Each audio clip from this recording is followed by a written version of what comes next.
Hello மக்களே, இன்றைக்கி வீடியோவில் என்ன பார்க்க போகிறோம்னா கோதுமை பாயாசம் தான் பார்க்க போகிறோம். அது எப்படி செய்யுதுன்னு பார்த்துக்கலாம் வாங்க. ஒரு ஸ்பூன் நெய் ஊற்றிக்கலாம். திராட்சையை நம்ம வறுத்துக்கலாம்.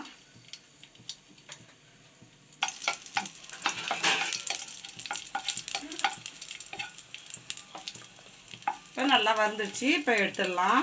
முந்திரியை உடச்சி வச்சுக்கலாம், அதையும் வறுத்துக்கலாம்.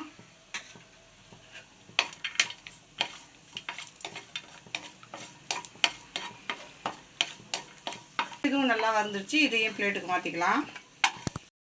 ஒரு கப்பு சம்பா ரவை எடுத்து வச்சுக்கிறேன், அதையும் சேர்த்து இந்த நெய்யிலே வறுத்துக்கலாம்.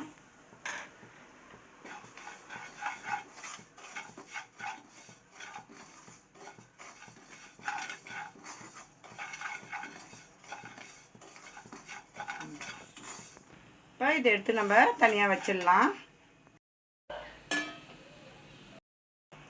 இது 200 ml கிளாஸு, 300 கிராம் தண்ணி நம்ம இதில் சேர்த்துருக்குறோம். தண்ணி நல்லா கொதிக்கிட்டோம். தண்ணி நல்லா கொதிக்க ஆரம்பிச்சிச்சு. நம்ம சிம்மில் வச்சுட்டு இப்போ நம்ம இந்த கோதுமை ரவையை சேர்த்துக்கலாம். இப்போ இதை நல்லா கிளறி விட்டுக்கலாம்.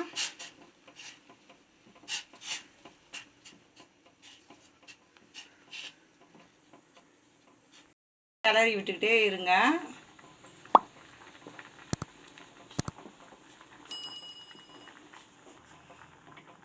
நம்ம சேனலில் நிறையா பாயாச வீடியோ போட்டிருக்கிறோம், அதையும் போய் இந்த வீடியோ எண்டில் கொடுக்குறோம், பார்த்துக்குங்க.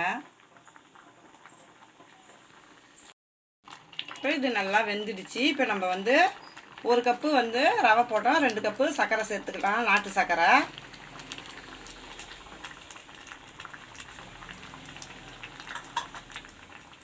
இதை நல்லா கிளறி விட்டுக்குங்க.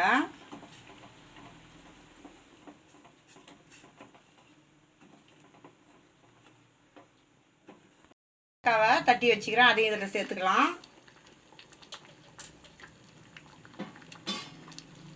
வறுத்த முந்திரி திராட்சையும் இதில் சேர்த்துக்கலாம். இப்போ நல்லா இதை கிளறி விட்டுக்கலாம்.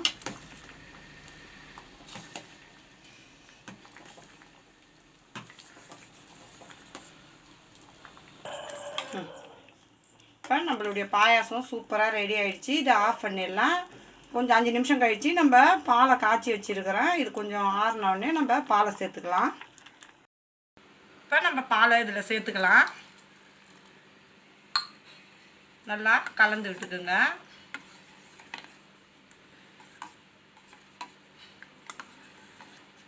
சம்பா கோதுமை பாயாசம் சூப்பராக ரெடி ஆகிடுச்சு.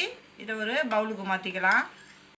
நம்மளுடைய சம்பா கோதுமை பாயாசம் சூப்பராக ரெடி ஆகிடுச்சு. இந்த வீடியோ பிடிச்சிருந்ததுன்னா லைக் பண்ணுங்கள், ஷேர் பண்ணுங்கள், கமெண்ட் பண்ணுங்கள். மறக்காம நம்ம சேனலை சப்ஸ்கிரைப் பண்ணிவிட்டு பக்கத்தில் இருக்க பெல் ஐக்கான் கிளிக் பண்ணி ஆளுன்னு கொடுத்துருங்க. தேங்க்ஸ் ஃபார் வாட்சிங்.